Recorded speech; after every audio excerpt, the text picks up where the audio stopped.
आज हमारा देश एकमात्र देश होगा पूरी दुनिया में जो क्रिप्टो करेंसी बिल लाने से पहले क्रिप्टो टैक्स लगा देता है, और एकमात्र वित्त मंत्री होंगी इस देश में जो कहती हैं पता नहीं लीगल है या इलीगल है, और वो मैं अभी नहीं बता सकती हूं। जब क्रिप्टो करेंसी रेगुलेशन आएगा तब हम बात करेंगे, पर हाँ, हम उस पर टैक्स जरूर लगाएंगे।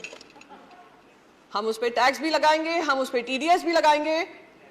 और मैं जब माननीय एमपी को सुन रही थी, सर कुछ भी नहीं है, सर कुछ भी नहीं है।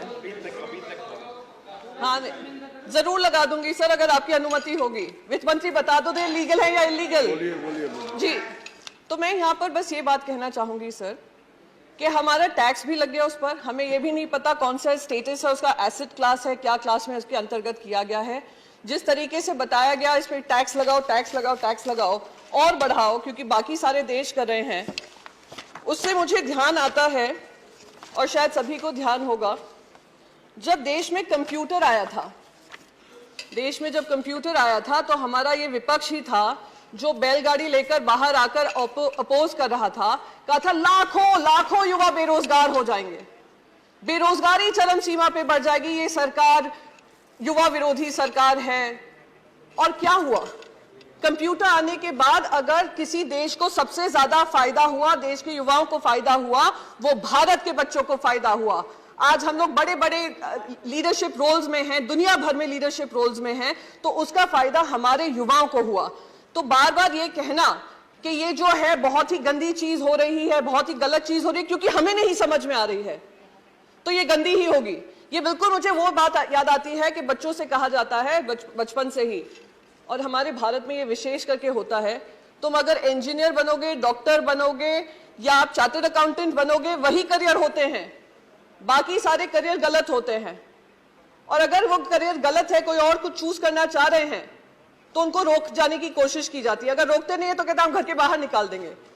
तो ये बिल्कुल वही हालत हो रही है क्रिप्टो के साथ, क्योंकि हम नहीं समझ पा रहे हैं कि क्या है उसके मंशा, क्या है इंटेंशन, क्या है एम्प्लॉयमेंट जनरेशन की कैपेसिटी, क्या है एनेबलिंग इकोसिस्टम बनने की जरूरत, क्या है वेब 3.0 क्या है।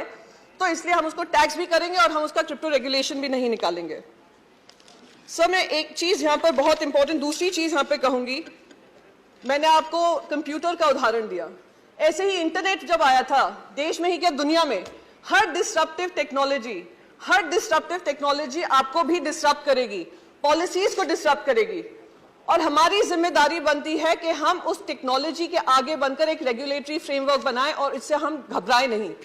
आज जब इंटरनेट आया, सबसे ज्यादा अगर फायदा हुआ तो हमारे ही देशवासियों को हुआ, पर दुख इस बात का होता है क्योंकि हम उनके लिए एक इनेबलिंग इकोसिस्टम नहीं बना पाए, उस वजह से वो दूसरे देशों में जाकर, आज आप कैलिफोर्निया देख लीजिए, यूनाइटेड स्टेट्स देख लीजिए, यूरोप देख लीजिए, जो जो बड़ी मल्टीनेशनल्स हैं, टेक्नोलॉजी रिलेटेड कंपनीज हैं, उसको हेड हमारे इंडियंस ही करते हैं।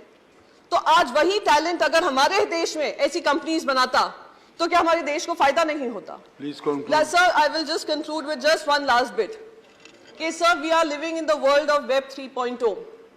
Either we choose to bite the bullet or we dodge the bullet.